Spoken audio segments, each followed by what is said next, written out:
Yan, si ate ang kulitin mo. Huwag ako. Diba?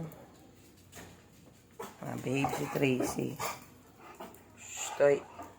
Maaga pa, huwag maingay. Shh. So, wait. Ikaw kang kulit mo, ha? Diba, puro sugat na ako o kakakalmot nyo? Huwag nga. Diyan ka na. Gulo-gulo mo.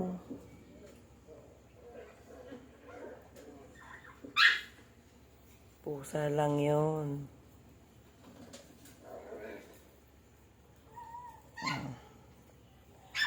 Yumi, good morning. Dami ko ng kalmot sa ginagawa mo. Leo, bakit ka umiiyak? Oy, sik.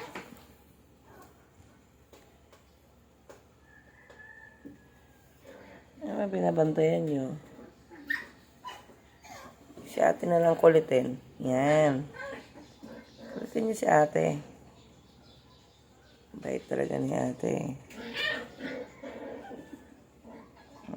Diba basa yung ano natin? Sahig. Dami yung ihi. Takot yung isang layo. Tapos, nililinis mo pa yung ate mo na yung makulit. Ay, hindi pala ikaw ang ate niyan.